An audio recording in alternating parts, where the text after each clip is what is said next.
আসসালামু আলাইকুম। দিন যতই যাচ্ছে ততই স্পষ্ট হচ্ছে ম্যাটিকুলাস ডিজাইন। জুলাই জঙ্গি হামলার যে পরিকল্পনাগুলো একটার পর একটা ওরা বের হচ্ছে।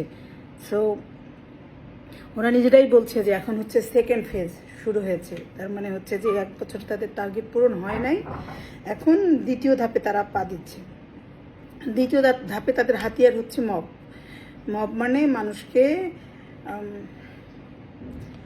অতর্কিত হামলা করে জনরোষের মতো একটা ভাইব্রেন্ট তৈরি করে ওখানেই হচ্ছে তাদেরকে যা খুশি তাই করা, জুলাই জঙ্গির নাম করে মারা, অপমান করা, অপদস্থ করা এবং সবশেষে পুলিশে ধরিয়ে দেয়া, তাদেরকে সন্ত্রাস বিরোধী আইনে কারাগারে পাঠানো। এটা হচ্ছে তাদের সেকেন্ড ফেজ।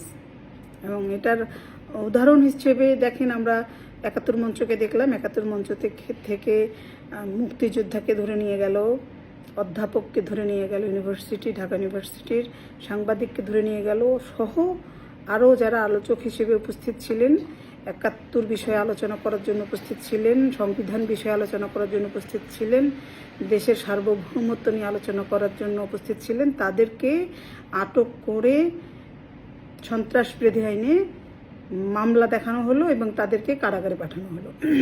এটা ছিল 2-1 দিনের ঘটনা। এবং গতকালকে যেটা আমরা দেখলাম,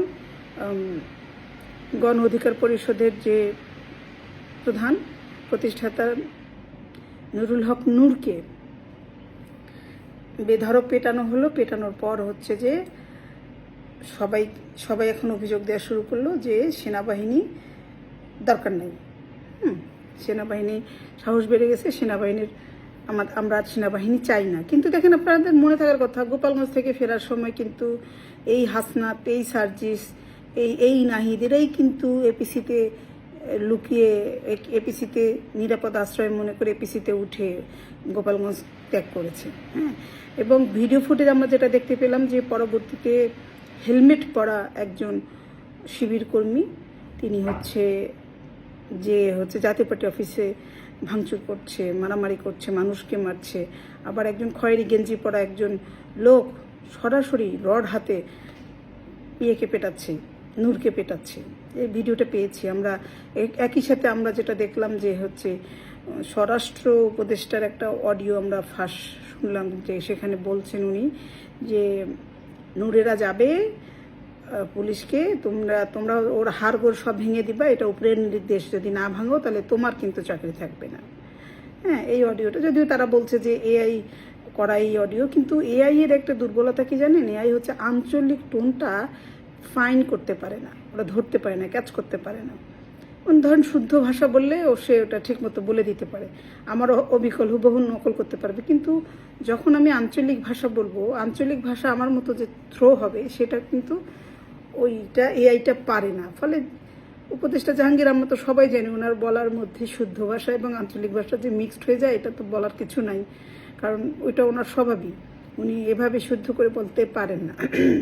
ফলে যে অডিওটা আমরা শুনেছি সেটা যে ওনার, এই ব্যাপারে আমাদের কারো সন্দেহ নেই। সন্দেহ তাদের থাকতে পারে যারা রাজাকার, যারা শিবির, যারা জামায়াত, যারা বিএনপি, যারা এই ম্যাটিকুলাস ডিজাইনের অংশ, তাদের সকলের এটা মনে হতে পারে এআই। কিন্তু ওরা ছাড়া বাংলাদেশের 18 কোটি মানুষ কিন্তু নিশ্চিত যেটা ওনারই ভয়েস। এটার চেয়েও বড় যে মানে প্ল্যানের যে অংশটা আমি বলছি, যে তারা এটাকে প্ল্যান, আমি কেন এটাকে প্ল্যান বলছি, আমার কালকে আমি ভয় পেয়েছিলাম। সেটা আমার মনে হচ্ছিল যে নূরকে হয়তো এরা মেরে ফেলবে, কারণ এই মুহূর্তে তাদের আর একটা লাশ দরকার, যেটা হচ্ছে আপনারা জেনেছেন গতকালকেই তো সম্ভবত, বা তার আগের দিন, আবু সাইদের বাবা বলেছে, আমার ছেলেকে যখন আমি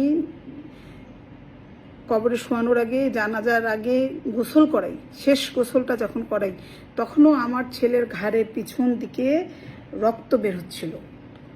আচ্ছা, আমরা সবাই মিলে ভিডিওতে দেখলাম যে আবু সাইদ হচ্ছে 2 হাত মিলে দাঁড়িয়ে আছে, তাকে সামনে রেখে হচ্ছে বুকের মধ্যে গুলি করলো, তাও রাবার বুলেট, এবং কোনো রক্ত বের হলো না। কিন্তু এই রক্ত বের না হওয়া আবু সাইদকে যেতেই কে রক্তাক্ত করলো, হাসপাতালে নিতে দেরি করলো কেন, কে তাকে মেরে ফেললো, এইসব কোনো যাচাই বাছাই না করেই তারা একটা বিচার করে যাচ্ছে। কিন্তু ওটাও কিন্তু এখন ওর বাপই নিজে স্বীকার করছে যে সাইদের পিছনে আঘাত ছিল এবং সেখান থেকে রক্ত বের হচ্ছিল। এবং মরার কবরে শোয়ানোর আগ পর্যন্ত যে গোসলটা দিয়েছে সর্বশেষ, সেখানেও তিনি রক্ত কোনোভাবে তিনি থামাতে পারছিলেন না। ময়নাতদন্তের রিপোর্টেও কিন্তু বলা হয়েছে যে তার পিছনে আঘাতের চিহ্ন গভীর। তো একইভাবে তাদের ওই আবু সাঈদের মরদেহের পর কিন্তু জুলাই জঙ্গিরা সাহস পেল, ওদের জঙ্গি আন্দোলনটা গতি পেল। এখন আবার তারা 2025-এ এসে নূরকে বলি দেওয়ার চিন্তা ভাবনা করছিল। এবং নূরের দলের লোকের বিরুদ্ধে একটা বড় অভিযোগ হচ্ছে, এরা হচ্ছে টাকার কাছে সবসময় বিক্রি হয়।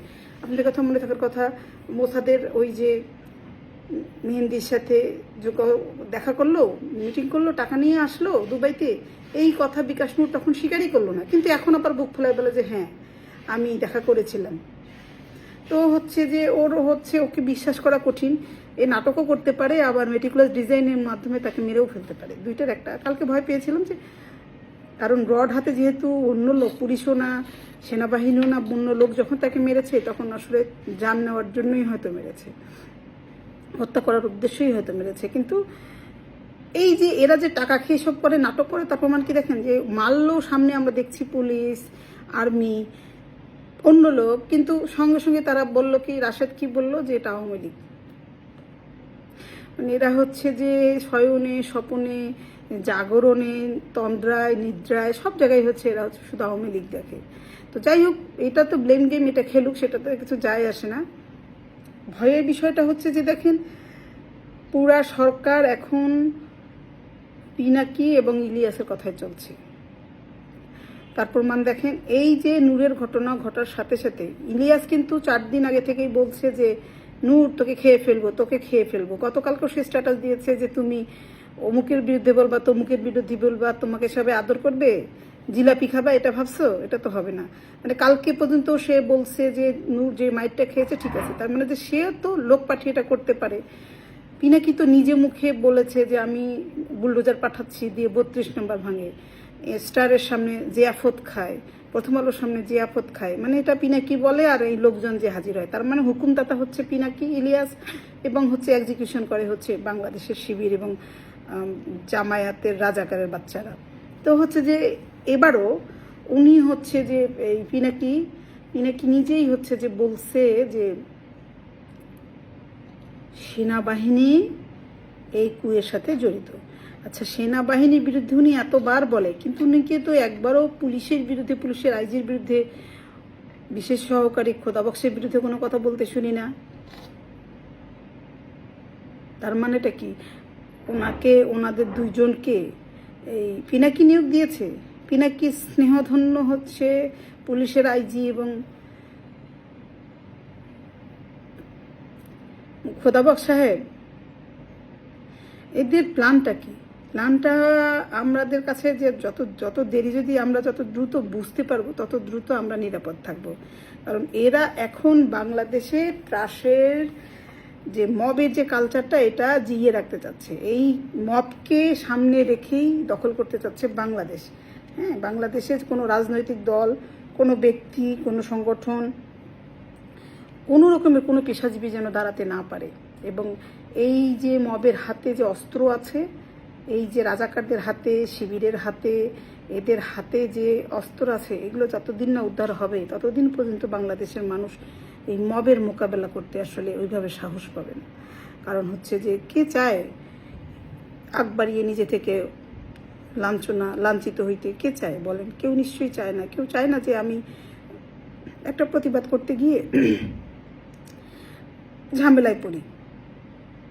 আর এই মুহূর্তে যেহেতু তাদের সরকার, তাদের পুলিশ, তাদের সেনাবাহিনী, তাদের প্রশাসন এবং তাদের আইন, সুতরাং যে কোনো কিছু, যে কোনো সময় যে কোনো কিছু করা সম্ভব তাদের পক্ষে। এরা আসলে কাউকেই চাচ্ছে না। এরা চাচ্ছে যে জামায়াতকে কিভাবে প্রতিষ্ঠিত করে প্রশাসনিক দায়িত্ব দেওয়া যায় এবং রাষ্ট্র পরিচালনার দায়িত্ব জামায়াতকে কিভাবে দেওয়া যায়, সেই জন্য তারা একীভূত হয়ে কাজ করছে।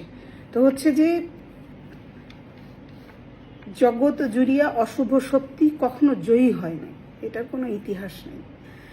বাংলাদেশেও এই নজির তৈরি হবে না। এই যে সামান্য সময়ের যে আস্ফালন, সামান্য সময়ের যে উচ্ছ্বাস রাজাকারের বাচ্চাদের, রাজাকারের নাতিপুতিদের, এই সময়টাই তাদের জন্য সুবর্ণ সময়। এরপরে তাদের জীবনে যে অমানিসা অন্ধকার নেমে আসবে, সেখান থেকে তাদের চেহারার ছায়াও দেখা যাবে না। আমি নিশ্চিত করে বলতে চাই, বাংলাদেশের মানুষ এই সমস্ত কুলাঙ্গার, রাজাকার, শিবির, জামায়াত এবং মুক্তিযুদ্ধ বিরোধী শক্তিকে আলাদা করতে সময় নেবে না। তবে ততদিন পর্যন্ত আমাদের সবাইকে সুস্থ থাকতে হবে, ভালো থাকতে হবে এবং নিরাপদে থাকতে হবে। ধন্যবাদ সবাইকে।